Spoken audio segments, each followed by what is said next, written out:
The Minecraft mob vote. It's one of the most controversial topics surrounding the Minecraft community and Minecraft as a whole, even so far as people making videos discussing it and calling it the downfall of Minecraft. But why is it so controversial in the first place? Well, from being the reason why phantoms are in the game, to disappointing updates, and even rigged votes, it seems like the mob votes have always brought some form of backlash to the game. 2017, the first mob vote. The community voted for the Phantom, unfortunately, and now we have one of the most annoying mobs in the game. But at least Mojang made up for it by making Phantoms drop an item that is actually useful: Phantom Membrane. Phantom Membrane can be used to repair elytras and make slow falling potions. This is what made the Phantom somewhat tolerable and made fans ease up on the backlash. But that settled 2017.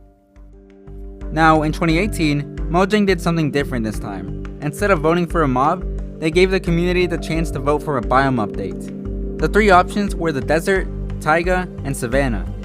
In the end, the taiga won, but when it came to the biome itself, it looked practically the same.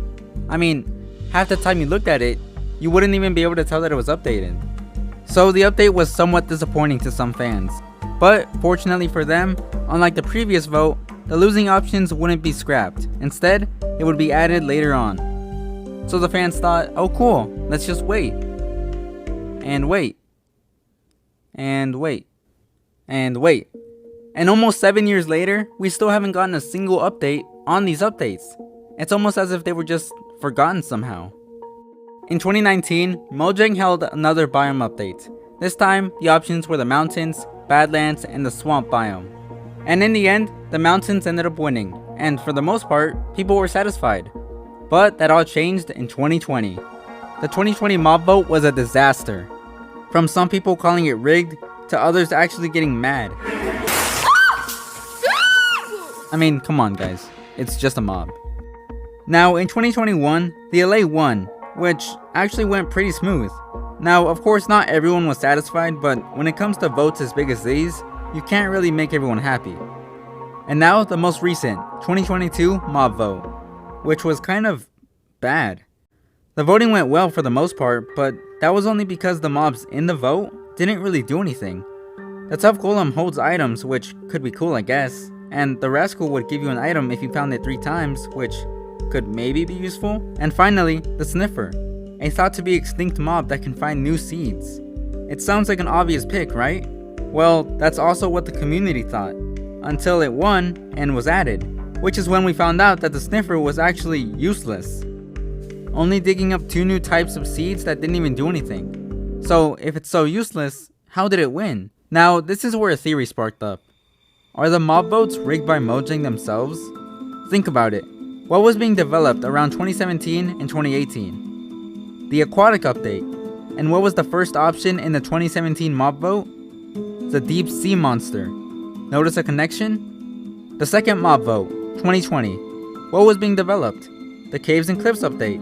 And where would the iceologers spawn? In the mountains, which is where the update was going to be based around.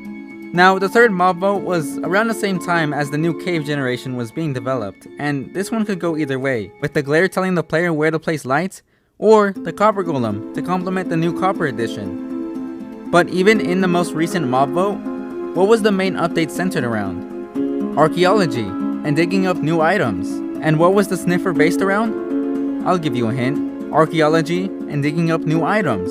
It's like they want us to choose a specific mob to vote on. But if that's the case, why even put it as an option? Why not just include it in the update? Could it really be that Mojang has actually gotten so lazy that they don't want to code in another mob?